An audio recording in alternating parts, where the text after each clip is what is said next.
मित्रों, कर्नाटक के संबंध में कांग्रेस पार्टी कानून बता रही है। जिस कांग्रेस पार्टी का पूरा रिकॉर्ड संविधान की धज्जियां उड़ाने का रहा है, वो आज देश के संविधान की मर्यादा बता रही है।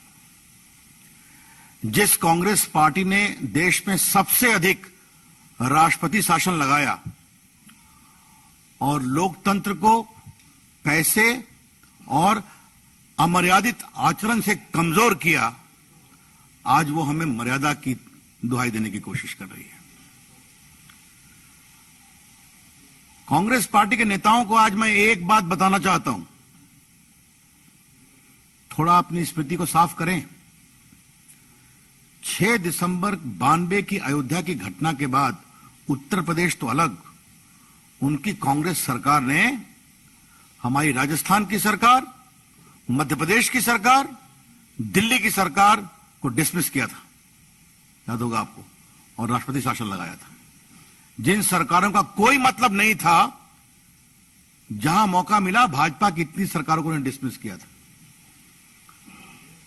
और जो आज लोकतांत्रिक मर्यादा की बात कर रही है कांग्रेस पार्टी, तो बहुत विनम्रता से कांग्रेस पार्टी को एक स्मृति और मैं ताजा करना चाहता हूं कि कांग्रेस पार्टी के प्रधानमंत्री भी बहुमत को अमर्यादित, अलोकतांत्रिक और भ्रष्टाचार के कारण अल्पमत को बहुमत बनाने में ट्रायल भी फेस कर चुके हैं। आप समझ रहे हैं मैं क्या बता रहा हूं? इसलिए कृपया करके कांग्रेस पार्टी हमें ना संविधान की मर्यादा सिखाए, न संविधान और लोकतंत्र के संस्कार बताए। इसकी चर्चा मैं पहले भी कर चुका हूं कि किस प्रकार से कांग्रेस पार्टी ने आपातकाल लगाया, न्यायपालिका को सुपरसीड किया और एक कमिटेड न्यायपालिका की बात की है। ये रिकॉर्ड पर है, पार्लियामेंट के रिकॉर्ड पर। यह बात मुझे इसलिए कहनी पड़ रही है भाजपा की ओर से कि आज लोकतंत्र की दुहाई भाजपा को बताई जा रही है, तो कृपया करके कांग्रेस पार्टी हमें नसीहत न दे। यह बात मैं बहुत विनम्रता से कहना चाहता हूं। अब जहां तक आज के विषय का सवाल है, थोड़ा मैं आप लोग के माध्यम से सुप्रीम कोर्ट के कुछ फैसले क्या हैं और राज्यपाल के अधिकार क्या हैं, इसके बारे में बताना चाहता हूं। बार बार बम्बई जजमेंट की बात की जा रही है और मैं अपने पत्रकार मित्रों से बहुत विनम्रता से आग्रह करूंगा कि देश के सामने इसकी सच्चाई जानी चाहिए। बम्बई जजमेंट में मूल विषय यह था कि अगर कोई मुख्यमंत्री अपना बहुमत खो देता है तो उसके बहुमत की परख कहां होगी, और क्या राज्यपाल बिना सदन के पटल पर उसके बहुमत का निर्णय किए राष्ट्रपति शासन की अनुशंसा कर सकते हैं? सुप्रीम कोर्ट ने कहा नहीं, अगर किसी मुख्यमंत्री का बहुमत खत्म हो गया तो संसद का पटल स्थान है जहां पर उसके बहुमत का फैसला होगा, उसके बाहर नहीं। The court was very clear that the platform of the Vidhan Sabha is the only forum where the majority is to be tested. लेकिन सुप्रीम कोर्ट ने एक और बहुत महत्वपूर्ण बात कही है जो कांग्रेस के लोग नहीं बता रहे हैं, तो आज हम उसको बताना चाहते हैं। मैं बम्बई जजमेंट के 1994 3 SCC पेज 1 का पैरा 396 पढ़ रहा हूं, पैरा 396, और मैं बहुत विनम्रता से अपने पत्रकार मित्रों से आग्रह करूंगा कि देश को बताया जाए। मैं पैराग्राफ 396 पढ़ रहा हूं। We make it clear that what we have said above is confined to a situation where the incumbent chief minister is alleged to have lost the majority support or the confidence of the house. अब मैं सबसे महत्वपूर्ण 3 line पढ़ रहा हूं। It is not relevant to a situation arising after a general election where the governor has to invite the leader of the party commanding majority in the house or the single largest party is to group to form the government. We need express no opinion regarding such a situation.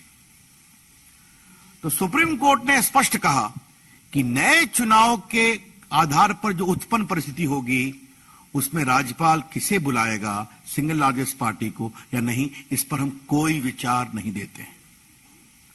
तो कल से जो बम्बई के निर्णय का राग गाया जा रहा है, तो मुझे लगा कि यह क्लैरिफिकेशन देना बहुत जरूरी है। अब हम दूसरी बात कहना चाहते हैं कि गवर्नर इस स्थिति में कैसे काम करे। इसमें दो कमीशन की अनुशंसाएं हैं, एक है सरकारिया कमीशन और दूसरा है पुंछी कमीशन। सरकारिया कमीशन ने क्या कहा, पहले आपको हम वो पढ़ना चाहते हैं, और कोर्ट ने इसके बारे में क्या कहा ये हम कहना चाहते हैं। अभी मैं सरकारिया कमीशन पढ़ रहा हूं आपके सामने। If there is no such party, the governor should select a chief minister from among the following parties or group of parties by sounding them in turn in the order of preference indicated below.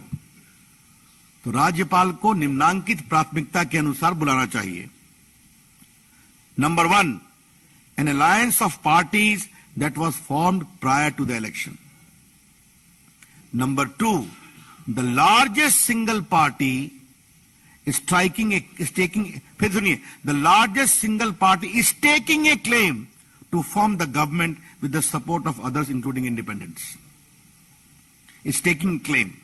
Third, a post-electoral alliance of parties with all the partners in the coalition joining government. पहले उसे बुलाइए जो pre poll alliance था, दूसरा उसे बुलाइए जो largest single party है और बाकी सपोर्ट का दावा करती है, और नंबर 3 पोस्ट पोल अलायंस को बुलाइए। यह सरकारिया कमीशन ने कहा। अब 2010 में एमएम पुंछी कमीशन बना था, यह पूरा स्टेट काउंसिल ने बनाया था, इंटर स्टेट काउंसिल ने, केंद्र प्रदेश के रिश्तों पर राज्यपाल की भूमिका के बारे में। अब मैं इनको पढ़ता हूं। In case no party or pre-poll coalition has a clear majority, the governor should select the chief minister in the order of preference indicated below. A, the group of parties which had a pre-poll alliance. B, the largest single party is taking a claim to form the government with the support of others. And C, a post-electoral alliance. तो आपने देखा Sarkaria commission और MM Punchhi commission दोनों ने स्पष्ट रूप से कहा कि प्री पोल अलायंस चुनाव के पहले का, post poll alliance number 3, number 2 में सिंगल लार्जेस्ट पार्टी अपने समर्थकों के साथ। अब ये दोनों पर विचार हुआ सुप्रीम कोर्ट के 2016 के फैसले में। उसका साइटेशन है 2016-8 supreme court cases page 1। Nabam Rebia and Bamang Felix deputy speaker of Arunachal Pradesh. यह भी संविधान पीठ का फैसला है। इस पर सुप्रीम कोर्ट ने क्या कहा, मैं पैराग्राफ 164 के 4 लाइन को पढ़ रहा हूं। We find no justification in taking a different view than the one expressed by Justice Sarkaria Commission report, conclusions whereof were reiterated by Justice M.M. Punchi Commission report. अब आप देखिए, इसका मैं सबसे महत्वपूर्ण लाइन पढ़ रहा हूं। We endorse and adopt the same as a correct expression of the constitutional interpretation in so far as the present issue is concerned.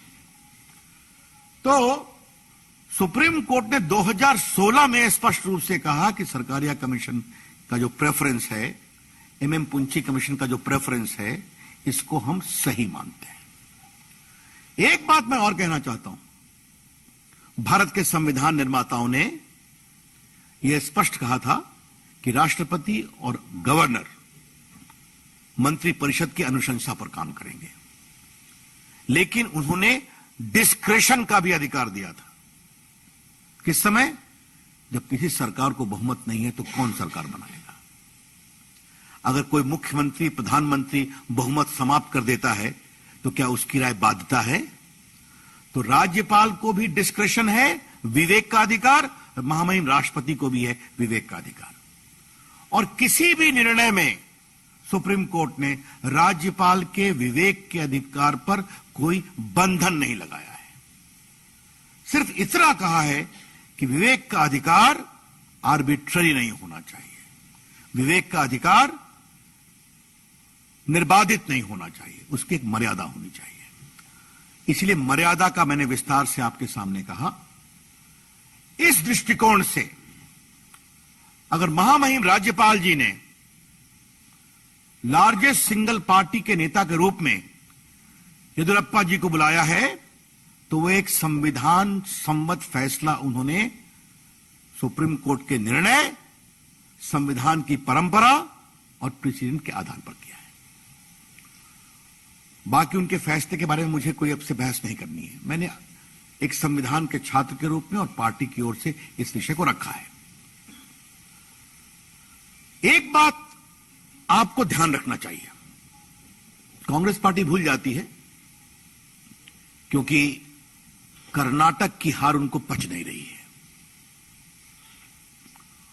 और देश में पीपीपी में कर्नाटक भी साथ से जा रहा है। कर्नाटक भी जा रहा है तो ट्रिपल भी बचेंगे, जैसा कि माननीय प्रधानमंत्री ने कहा था। तो कर्नाटक के सत्ता का सुख का लोभ कांग्रेस पार्टी संवरण नहीं कर पा रही है। क्यों नहीं कर पा रही है आप भी समझते हैं। लेकिन आज मैं कांग्रेस पार्टी से एक सवाल करना चाहता हूं और कांग्रेस पार्टी इस सवाल का जवाब ईमानदारी से दे।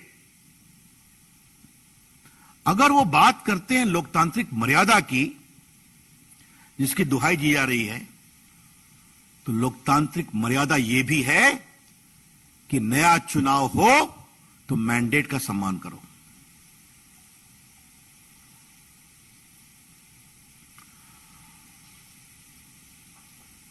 क्या हुआ था इसमें? आपके मुख्यमंत्री 2 जगह से लड़े, एक जगह से 36,500 वोट से हार गए, चामुंडेश्वरी, और दूसरी जगह से सिर्फ और सिर्फ 1696 वोट से जीते। ऐसे मुख्यमंत्री जिनको कांग्रेस पार्टी एक बहुत ही युगांतकारी काम करने वाले मुख्यमंत्री के रूप में पेश कर रही थी कि उनके जनता, गरीब जनता के प्रतिबद्धता से उन्होंने काम किया है, उससे पूरे कर्नाटक में एक नया क्षितिज पनपा है। And even in some of the collusive media reports, Mr. Siddharamaiah was projected as a dynamic chief minister who has almost brought about the golden raj of governance in Karnataka. और राहुल गांधी तो 2-3 दिन से गायब हैं। आपने कुछ सुना है नहीं उनके बारे में? मैंने कोई टिप्पणी नहीं देखी उनकी। उनका बार बार एक कमेंट हुआ करता था कि जितनी चीजें मैनिफेस्टो में थी सिद्धारमैया जी ने सबको पूरा कर दिया। आपने सुना होगा। जिस मुख्यमंत्री को उनके राष्ट्रीय अध्यक्ष इतना बड़ा सर्टिफिकेट दे रहे हैं, वो मुख्यमंत्री एक क्षेत्र से 36,500 से हारते हैं और दूसरे में 1696 वोट से जीतते हैं। और जिससे हारे हैं जेडीएस है, जिनके कंधों की सवारी वो कर रहे हैं। 16 उनके मंत्री हार जाते हैं। क्या मतलब है इसका? यह मैंडेट का संकेत है या नहीं? बताए कांग्रेस पार्टी। एक सवाल मुझे राहुल गांधी और सोनिया गांधी से भी पूछना है और मैं उम्मीद करूंगा मेरे इस चुभते हुए सवाल का ईमानदारी से जवाब दिया जाएगा। राहुल गांधी अपनी विरासत की बात बहुत करते हैं। 1989 में जब लोकसभा का चुनाव हुआ था तो वीपी सिंह भारत के प्रधानमंत्री बने थे। उस समय राजीव गांधी की सीटें, इंडिविजुअल सीट कांग्रेस पार्टी की सबसे अधिक थी। कायदे के मुताबिक वो दावा कर सकते थे, सरकारिया कमीशन तो था। उन्होंने कहा मैंडेट हमारा नहीं है, मैंडेट वीपी सिंह का है, जनमोर्चा का है और बाकी पार्टियों का है। आपको याद होगा बीजेपी 84 के चुनाव में 2 थी, जो 89 में 89 हो गई थी, याद होगा आपको। क्या राहुल जी अपने पिताजी की परंपरा भूल गए आप, जो उन्होंने 1989 में दिखाया था? याद करिए, 1989 के बाद राजीव गांधी भारत के प्रधानमंत्री नहीं बन पाए। दुर्भाग्य से उनकी एक नृशंस हत्या हुई, जो इसके हम सभी लोग कंडेम करते हैं। तो श्रीमान राहुल गांधी जी और सोनिया गांधी जी, जब आप देश की परंपरा, लोकतंत्र की परंपरा हमें सिखाती हैं, तो हम भी आपके परिवार की परंपरा की याद आपको दिलाते हैं। कृपया करके उसे भी याद करिए आप, और हमें नसीहत देना बंद करिए, हमें सिखाना बंद करिए। लोकतंत्र का हम पूरा सम्मान करते हैं, और आज अगर मैंडेट है तो बीजेपी के पक्ष में है। ठीक है, हम 5, 7, 8 सीट से कम रह गए, लेकिन एक in spite of the most vicious campaign by the Congress party, divisive campaign on the basis of caste, community, rampant pseudo communal campaign, you know it very well. The people of Karnataka gave us 104 clear seats. Yes, we lost majority by few seats. But what is the mandate? Mandate is this. तो लोगों की सद्भावना, लोगों के मतों का आशीर्वाद क्या है? वो भाजपा के पक्ष में है। कांग्रेस पार्टी मैंडेट को लूटने की कोशिश कर रही है, और ये लूटने का शब्द मैं बहुत ईमानदारी से बोलने की कोशिश कर रहा हूं। मैंने टीवी पर अभी देखा कि कांग्रेस की ओर से धमकी दी गई है कि अगर हमें नहीं बुलाया जाएगा तो हिंसा होगी। ये कौन सी बात कही जा रही है? अगर राज्यपाल जी लार्जेस्ट सिंगल पार्टी को बुलाते हैं तो संवैधानिक काम कर रहे हैं, वो अपना बहुमत साबित करेंगे, रहेंगे, नहीं साबित करेंगे दूसरा विकल्प होगा। लेकिन ये संवैधानिक प्रक्रिया में क्या राज्यपाल को हिंसा की धमकी देकर दबाव डालने की कोशिश की जा रही है? और मैंने इसलिए बोलना जरूरी समझा कि कांग्रेस पार्टी के वरिष्ठ नेताओं ने भाषा का प्रयोग किया है। तो मित्रों, अपनी ओर से मुझे इतना ही कहना है,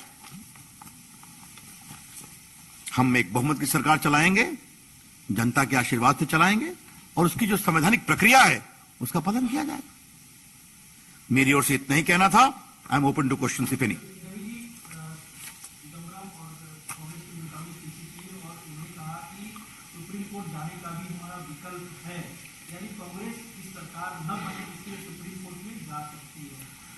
न्यायालय के दरवाजा खटखटाने का अधिकार सबको है, कांग्रेस पार्टी को भी है, कपिल सिब्बल को भी है, चिदम्बरम साहब को भी है। और चिदम्बरम साहब तो कई प्रक्रियाओं में न्यायालय में जा रहे हैं, तो उनका अधिकार का सम्मान तो हो रहा है।